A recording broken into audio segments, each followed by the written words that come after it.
This is the true Megamind sequel we deserve, not whatever that new thing is. Ugh. Hey there, this is your Matt Dude with Too Much Time on His Hands, doing my here with another video, and today I'd like to talk about Megamind, the Button of Doom. Now, for you, those of you who do not know what this was a little short film thing of the first movie to see what's he's kind of doing nowadays as a hero. And I actually want to thank all the commenters on my last video on what I was thinking about the new Megamind sequel. For people telling me about the Button of Doom, I honestly forgot that it even existed because I only watched it when I was very little on the TV a couple times, and I'm like, this feels so good. It felt like a fever dream because of how long it was, and the fact that I'd only watched it a few times. So when people kept commenting, I'm like, what is the Button of Doom? It's like, so I looked it up and I actually watched it. I'm like, huh, this thing is amazing. And even for the short amount of time, because this thing is around only like 16 minutes, it is so good, and it matches the aesthetic of the first mill while also adding upon the complexity of the first one. May not look like it when you first watch it, which I thought of it as a kid, because when I wanted to see more of it, but I didn't really understand it. Because yes, it actually has Will Ferrell as Megamind in here, and David Cross as Minion. Way ahead of you, Minion. What are you wearing? My new super secret superhero super suit. Which, every time I actually look at David Cross's face, I can't see him other than the bad guy from Alvin and Chipmunks. I told you, Dave. I never lose. But other than that, those are the only actual people in this movie. It doesn't have any of the extended cast like Tina Fey as Roxanne Ritchie. Would it kill you to wash the bag? And I don't think it has any of the other people. Ironically, even with less people, it still felt like a Megamind movie, even with a short runtime. What I mean by that, it still feels like the second one, is it still kind of uses the whole don't judge a book by its cover, and it also adds a new lesson of just because you're becoming a different person does not mean you have to completely take away everything that made you, if that makes sense. Because what I love about this story is the fact that Megamind, he's a hero now. He's actually trying to do heroic thing. He is not, being cowardice. He's not being, kind of hide from people as the new one is showing. No, he's actually wanting to fight crime. But because he's now the hero, he wants to actually do it in the right way. He doesn't want to do it in his villainous ways. So you know what he decides to do? He basically decides to have a evil garage sale, basically, which is hilarious. Because he wants to be a hero like how Metro Man was. So he decides to sell all his inventions, which was funny because they could not sell because they were really expensive, which kind of makes sense because, his weapons are probably very expensive. Is there some kind of nerdy supervillain website where you get Tesla coils and blinky dials? Actually, most of it comes from an outlet store in Don't answer that. Romania. Don't! But he kind of just discounts them to extremely low degrees, which is hilarious. And then everyone sells them. This is what this is what I find really cool. He finds this Button of Doom and he presses it on accident and they don't even know what it's going to be. Oh, turns out it's a giant robot that he made to fight Metro Man years back. And it's like Megamind in his enormous narcissistic self as this giant monster, which is very nice, to be honest.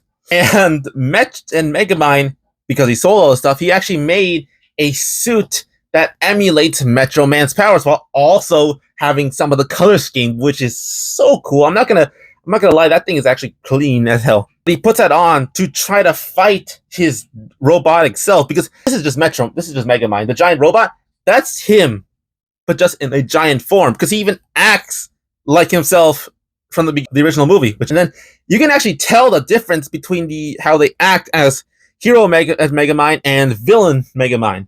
Well, I am defender of Metrocity now. This is the perfect time for me to debut my super suit. You can crawl, but you can't hide. Talk about a crushing defeat. The old evil me is so annoying. So cool. And Megamind tries his darnest to try to fight his, evil self, which I love the parallel to that of, having to destroy your original self to become a new person, which is kind of a cool idea. And he tries using all the abilities of Metro Man, which is hilarious. He basically recreated the abilities Metro Man had in like tech form, which I have a question about that. Why does he have to have that if he still had the actual gun that allowed people to have Metro Man's powers? Was that because he absorbed it? He didn't just. What happened? Because again, he's using technology to emulate Metro Man's powers.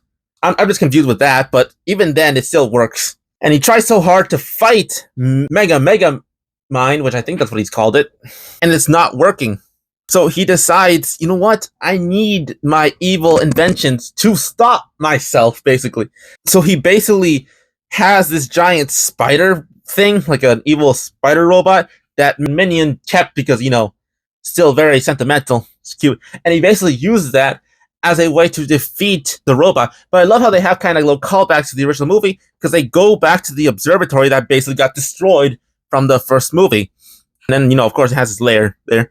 But he basically destroys the robot in the most megamind way possible by using his evil inventions in the good of mankind, which is kind of an extension to how we saw it in the first movie of when Megamind had to save Roxanne from Titan with his evil inventions, because that's what he had, basically, which I just think is so cool. And I love the lesson behind this short film, that you don't have to destroy every part of yourself to become a better person. You can still be you while also changing to become better. That's what type of thing I realized, because that's what kind of happens in the end of this film. The new me is an utter failure.